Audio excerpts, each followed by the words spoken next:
Hey there, Preppies! Welcome to Mr. Ford's Read Aloud for our story, Eagle Song. And when we last left off in Eagle Song, we want to go ahead and reflect on our character, Danny, and the problems that he was kind of undergoing in his new situation. So as we kind of remember those things, we want to remember also what's going to help us bring about the deepest meaning of this text, okay? As we go into chapter 2, we want to continue to remember those things that we learned yesterday in chapter 1, but also applying what's changing and what's new, okay?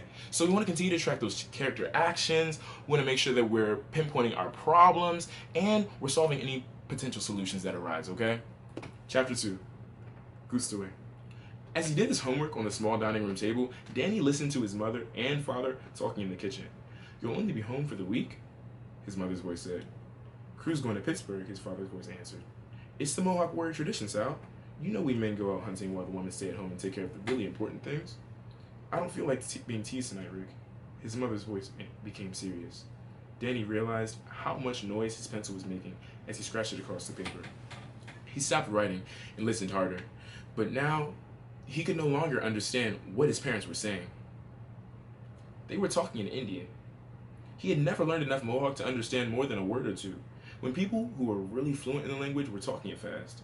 Even back in the Aquinsands Mohawk school where he used to go, people mostly talked English except in the native culture class. His parents had always intended to send him to a school where Mohawk was spoken a lot of the time, like the Freedom School up on the res. But then they moved to Brooklyn. As Danny listened closely, though he had heard words he understood, one of them was his name.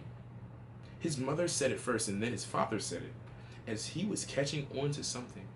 They didn't say much more in Mohawk, only a few sentences.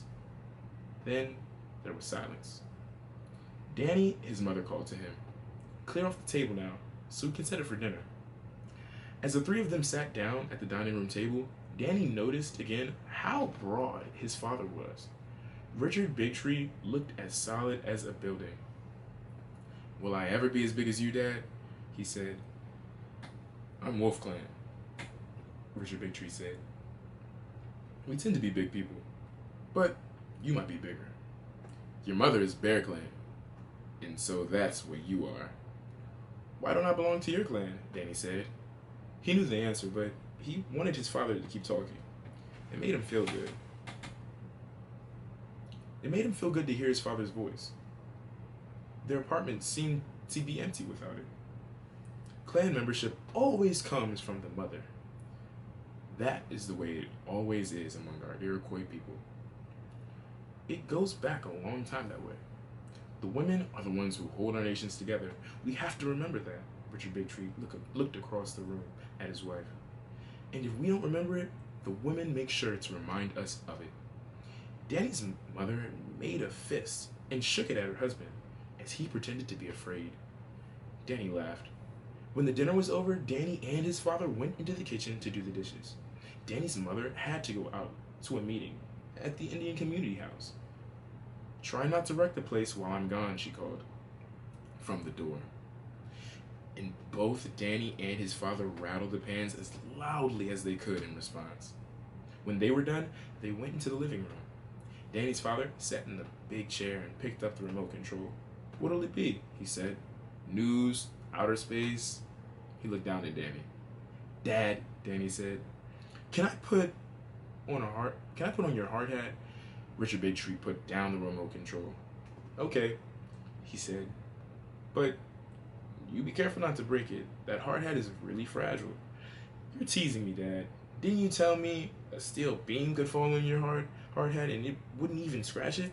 "That's right, son," Danny's father said. "Matter of fact, that's why I'm built like this.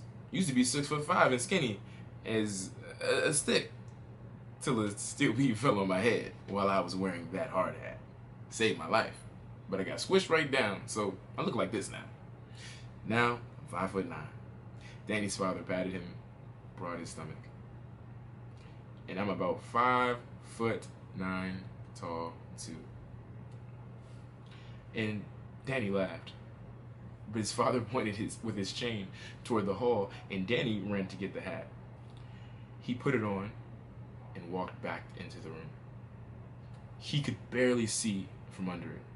In the old days, our traditional caps, our GWU-A's, had 3 hawk feathers on them, just like those I painted above the eagle on that hard hat you're wearing.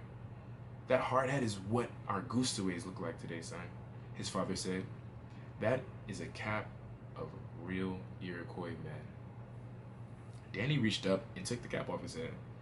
He ran his palm over the beautiful design of the eagle that his father had painted on the front of the cap. The eagle's wings were spread wide. The eagle there, his father said, takes care of me. It won't let me fall, and when I'm up there on the iron. Danny sat again at his father's feet and put the cap down. Dad said, "Dad," he said, "I think I need an eagle to take care of me." His father said nothing. He waited for Danny to continue. "It's the kids at school," Danny said. "They don't like me. They make fun of me and call me a chief and a redskin. And they ask me where my headdress is and tell me to go home to my teepee. I want to kill them." Let's stop right there. Let's track our character's actions. If you have notes with you right now, let's take some jots on how Danny feels right now.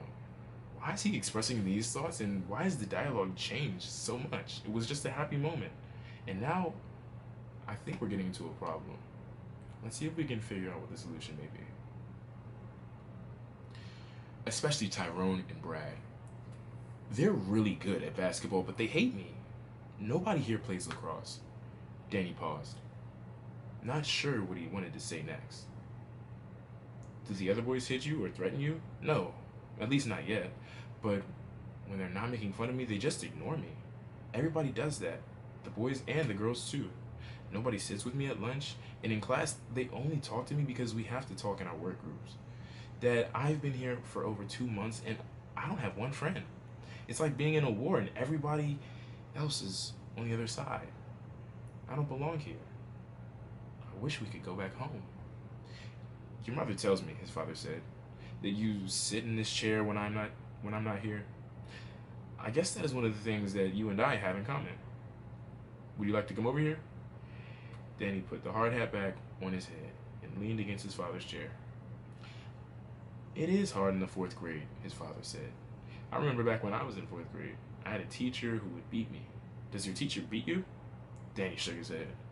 For some reason, he couldn't say anything now, and his eyes were wet. He took the hard hat GWU-A off his head and rubbed his eyes with the knuckles of his hand.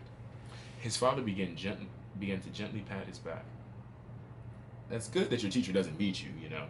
When I met her at that open house in September, she asked me to come into your school sometime and talk about our form of government, about the way we Iroquois do things.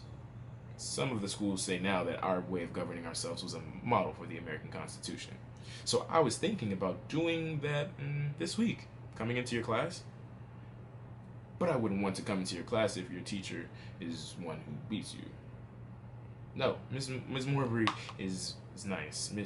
She's awesome. It's the other boys. They might call you names, Dad. They might. They might listen too. Danny's father was silent for a moment, and then he took his hard hat and put it on his knee. He began to tap his fingers on the top of the hat in a 2-beat rhythm that sounded to Danny like a water drum being played for a social dance. His father cleared his throat and then spoke again. "Son," he said, "I know it is hard to live in a strange place, to be away from home. It's hard to be among people who don't know you. But you aren't the first person who's ever been lonely or without friends. Let me tell you a story. One of the great stories of our people. It might give you strength. It's about the man we call Ayanawata." Hiawatha? Dad? Yes. Hiawatha. Not the one in that poem by that man Longfellow. The one you said they had in one of those books in the library at school? This is the real story. You want to hear the story? Huh? Danny closed his eyes as he spoke the Mohawk word his mother had told him was said to be. Danny closed his eyes as he spoke the Mohawk word his mother had told him was said to be when one wanted to hear a story. When his father's voice spoke the old stories, he could imagine himself in a great bark lodge. He could smell the smoke from the fires, see the snow piled white and clean about the pine trees.